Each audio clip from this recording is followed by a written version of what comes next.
It was that bad. I didn't care. I didn't want to care, nor did I even think about caring.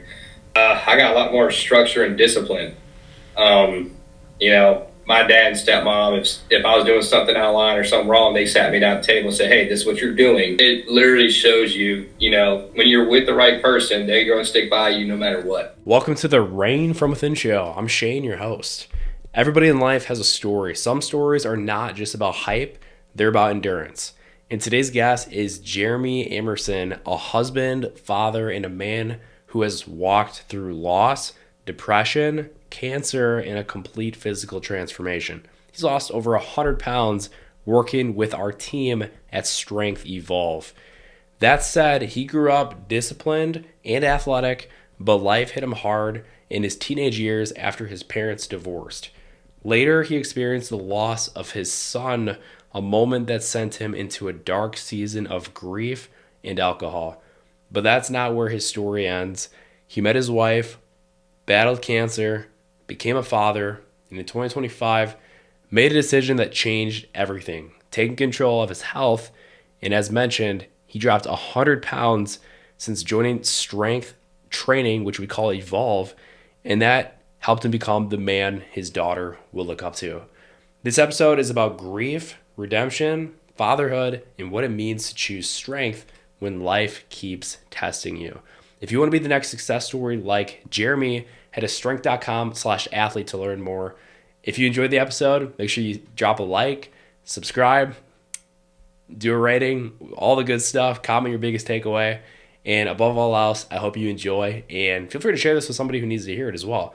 Very powerful convo with my guy, Jeremy. Let's get into it. Enjoy the show. Jeremy, my guy. All right, brother. Thank you so much for being on the pod, Reign from Within show. My guy has quite the transformation. First off, let's start off with your childhood, Jeremy. You said that you grew up playing 3 sports a year. What did that early discipline build in you before life got a lot harder? So my dad had this rule when I was growing up. I was not allowed to go to practice unless I maintained a 3.0 GPA. My homework had to be done and my chores had to be done before I got to practice. And I only had 2 hours to get everything done. So it's still discipline and time management, just like every time. Yeah. Oh, that's good. Dude, I felt like, do you feel like school came easy for you? Some things came easier than others, like English and biology, not in the slightest. I'll be the first one to tell you that, but math and science, yeah. Math and science were extremely easy for me. Nice, dude. I definitely can't agree with you on that.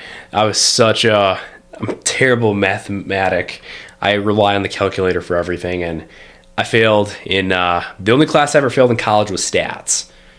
That sucked. I passed stats with 106. What the heck, bro? Why weren't you my mentor? Where were you when I needed you? No, I'm just playing. Bro, that's awesome. Massive props. So as you got older, you started getting picked on a little bit for your size, though. I want to touch on that. How did that affect your confidence as a teenager? Can you take me back to when you grew up super outgoing? You mentioned that everyone wanted to hang out with you, and then things kind of started to shift. Yeah, I mean, I was always a lot taller and a lot wider than most people where I was growing up at, and it really just hit my self-confidence pretty hard. I mean, granted, I got my buddy of mine who I've been best friends with for 20-something years. He's seen me go as big as I was down to as small as I am. So, but it was kind of rough. A lot of people didn't really want to hang out or associate with me. It was just the oddballs that came up to me and talked to me every now and then. I talked to them. It was kind of rough. Going into junior high and everything. So. No, I hear you. I had my fair share of getting picked on as well, but I was kind of the opposite. I was like the small kid. I was the little boy. And yeah, dude, kids can be douches. They can be douchebags. And most of the time in high school, they don't even know what they're saying. I don't know about you, but when I was in high school, I didn't know jack. And I still don't know jack, but I know a little bit more now. But If I knew then what I knew now, I'd be a whole lot different, way better off. I think about that sometimes. It's like I wish I could go back in time and just have this wisdom we have now, but then you wouldn't be where you're at today. So obviously everything makes sense in hindsight. But let's go to age 13 now. Your parents got divorced. What happened? You became angry, you mentioned to me. Where did the anger go? Man, I try my best to funnel it into stuff like football or baseball or whatever. I can't, I'll be honest with you, I don't remember if I was just mad at the situation.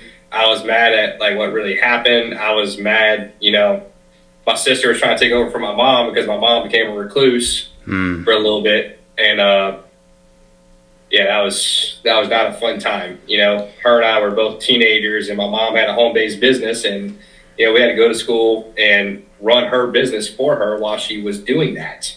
Wow. At age 13, you're running a business? Yeah. Oh my gosh, man. So you mentioned that you said that you started acting out after the divorce. So I want to ask you like kind of deeper, like what were you searching for during that season? I was really just looking for my dad. He worked a lot. My dad worked in the chemical plants. So he did, I can't lie, the man showed up every single chance he could. He worked nights. He came and picked me and my sister up, brought us for breakfast and brought us to school. That was until we got old enough to drive, but still, it was very hard because, my dad didn't know me and I didn't know my dad, Right. As I got older, it got better, but, I call my dad almost every day now. So let's go. Yeah. So let's touch on that transition period. Your mom sent you to live with your dad and stepmom at 16. What changed about that direction? What happened after that? I got a lot more structure and discipline. My dad and stepmom, if I was doing something out of line or something wrong, they sat me down at the table and said, hey, this is what you're doing. You need to stop this, or these are your consequences. A lot of times it was me going outside and bush hogging 4-acre field at 6 a.m. during the middle of summer when I didn't even want to get out of bed. So, I got my grades dramatically improved. Everything got a lot better when I went lived with them, and my relationship with my dad got a lot better. And, it got a lot way better after all those years.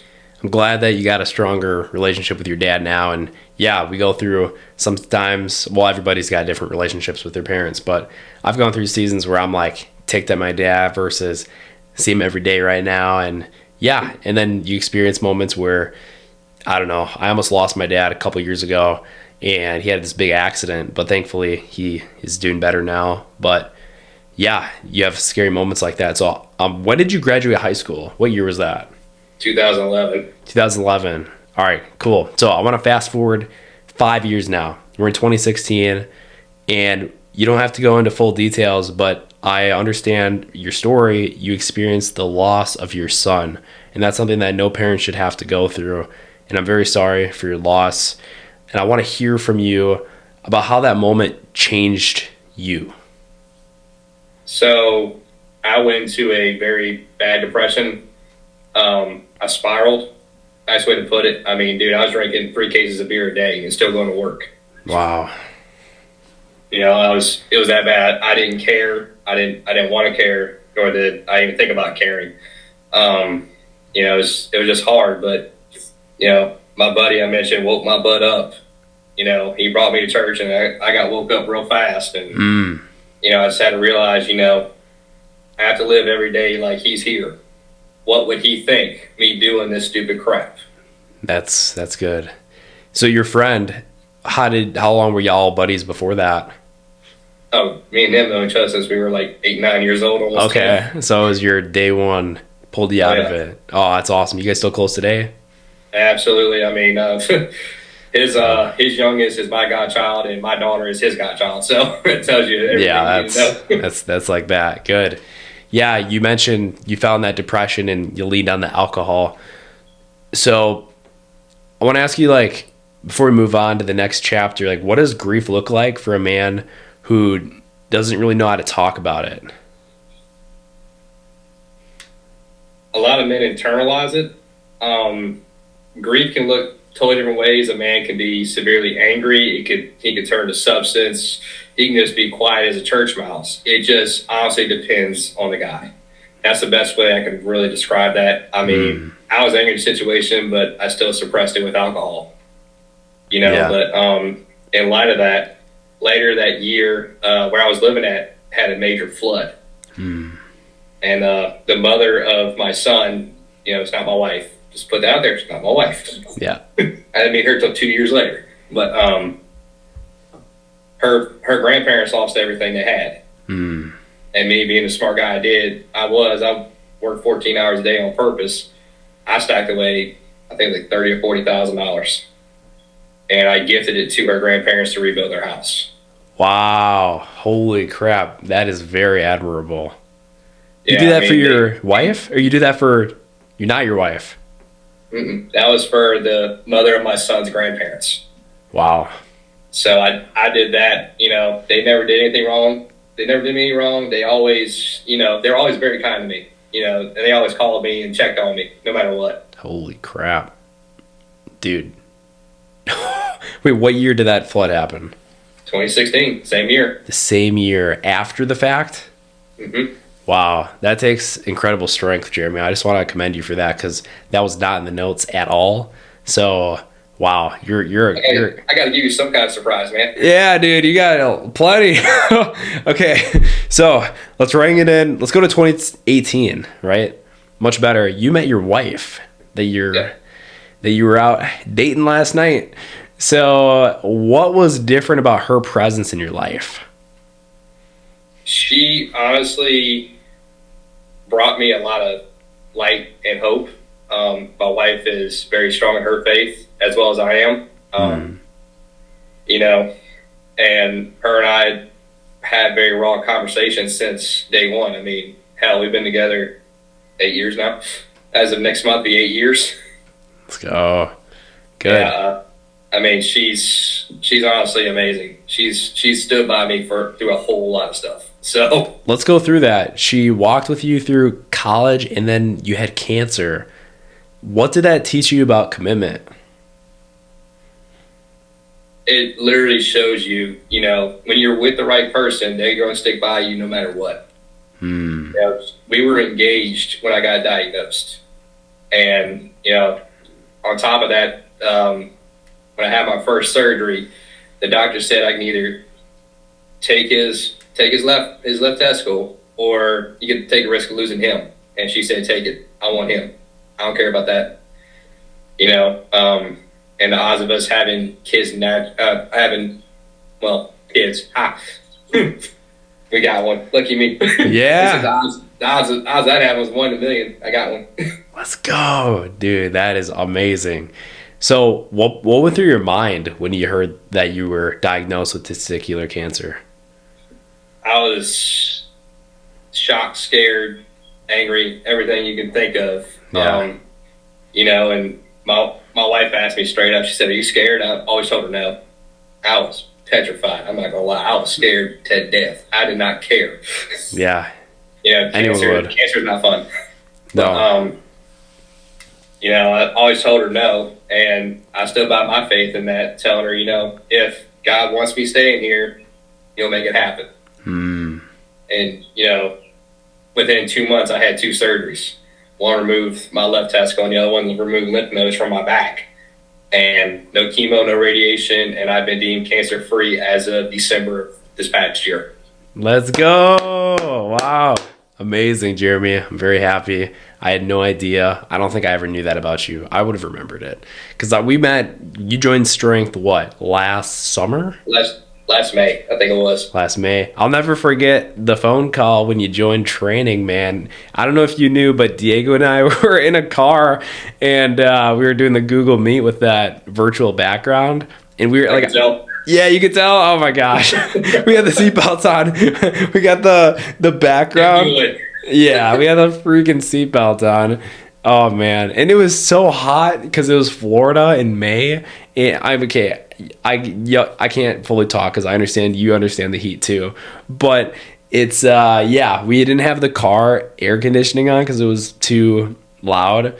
So I just remember that very vividly, and we'll get into your transformation in a sec here. Let's talk about your daughter. November 2024, your daughter was born. So what changed in you the moment you became a father? A lot, a whole lot. I realized I am responsible for this little life all the way through. I don't care if it's after 18 or not. She is my daughter. I'm gonna love her. I'm gonna raise her, and I'm gonna show her how to be treated by a man by the way I love her mother. You told me on Snapchat last night, you said the best advice you ever got was you gotta continuously date your wife, right? Absolutely. What else? What other advice do you have for someone like myself that doesn't have a breeding partner yet, but wants to find a girl in alignment? What would you say? How did you guys meet?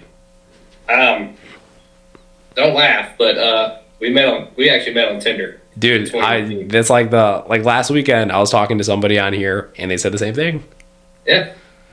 I've been with her for 8 years and married 4 years. Be married 4 years this year. Let's go. They say about 60 to 70% of marriages start online. Mm-hmm. Probably a lot of dating apps. So nice.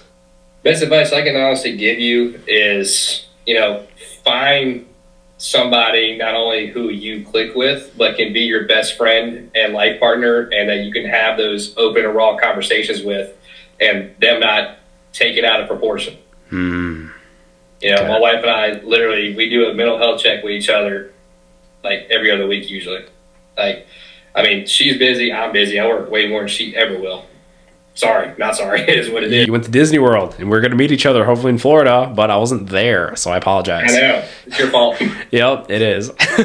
You were there. I told you I was going to be there, and then I pulled my butt back to Wisco, but it's all good. Let's take you back to when you were 305 pounds, my guy. So you decided to take control of your health. What finally made you say it was enough? Looking at my daughter. I'm like, I want to be around to watch her grow up. I want to be around to watch her get married, graduate college, have kids. I want to be alive to experience all that. And the path I was going on, I don't see myself making it past her high school. Wow. So, love of a child to make you do some outrageous stuff. Can't lie. Sir. Well, yes, very grateful that you've made the progress. You've put in the work, my man. So you dropped from 305 to 212. That's massive. Let's go. Yeah. What has this transformation done mentally for you that people don't see on the outside? A lot of the transformation for me, I look better, I feel better, but mentally talking,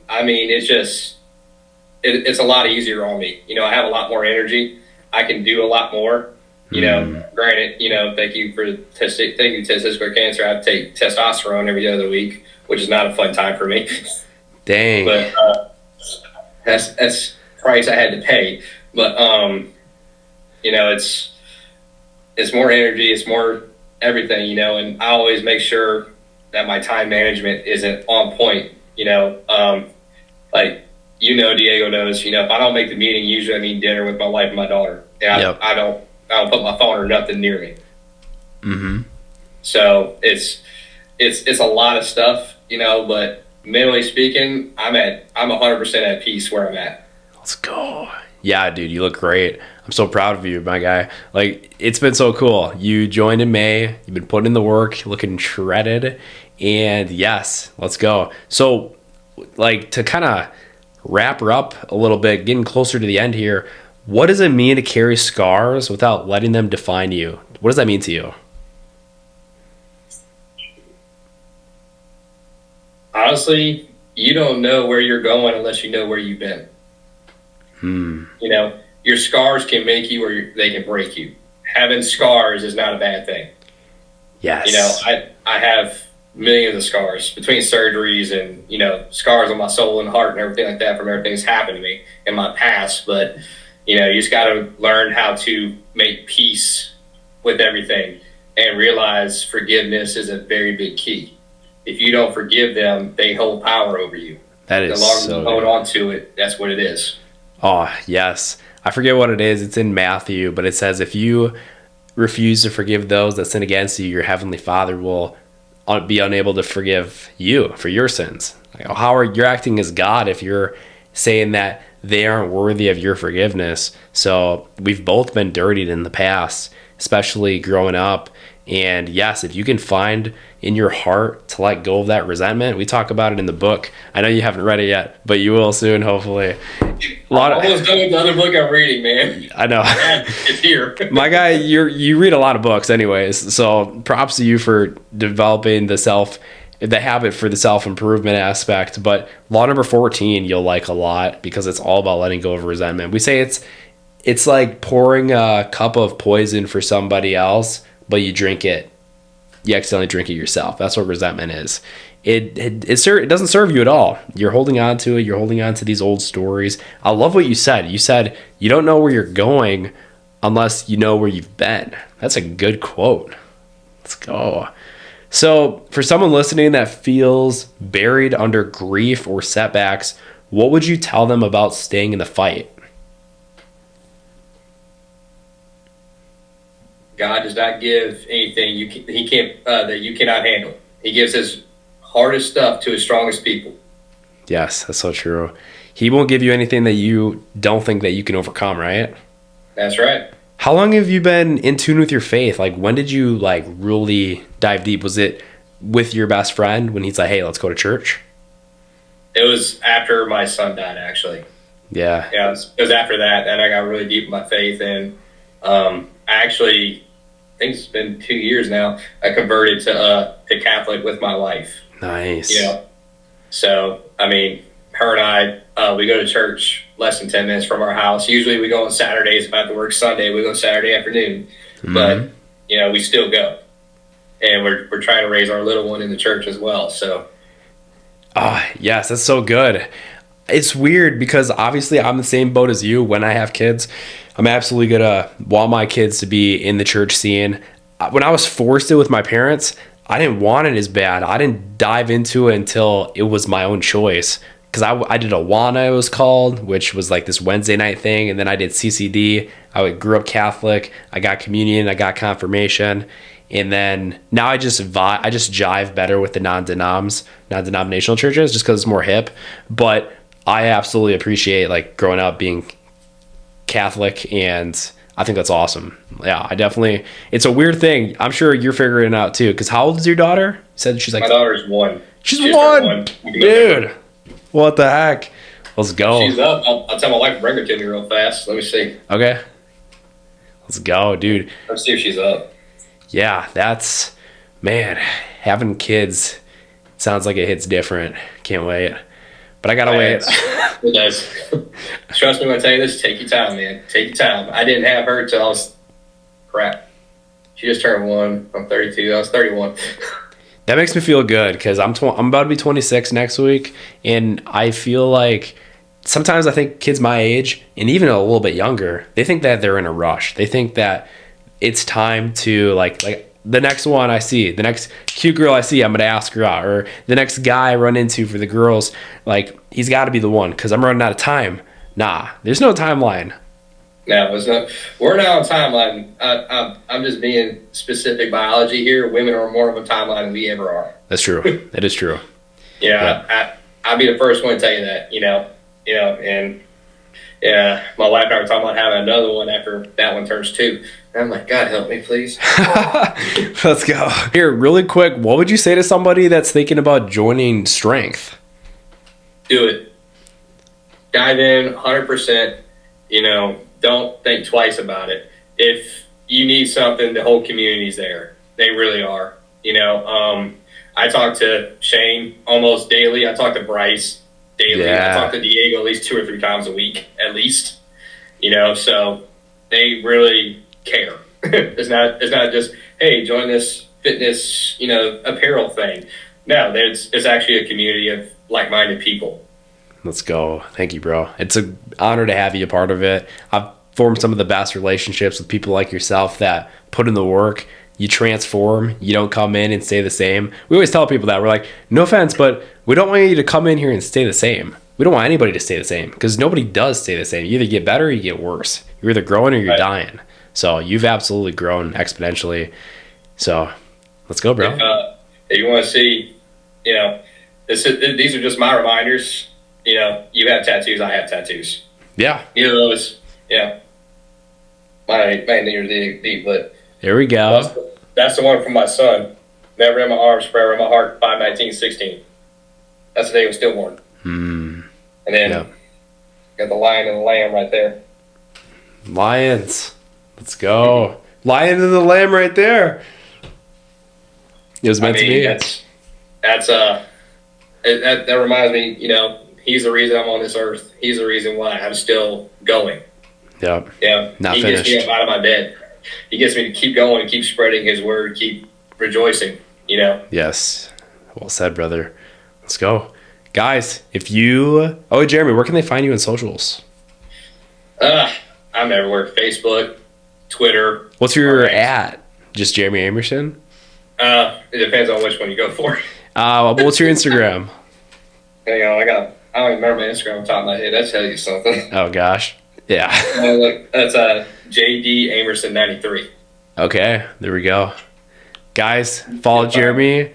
If you haven't already, make sure you like the episode, subscribe, comment your biggest takeaway. Jeremy's a beast. If you want to be like him and get an awesome success story and maybe even be on the pod, you can go to strength.com/athlete to learn more. But that said, thanks for watching. Let's go.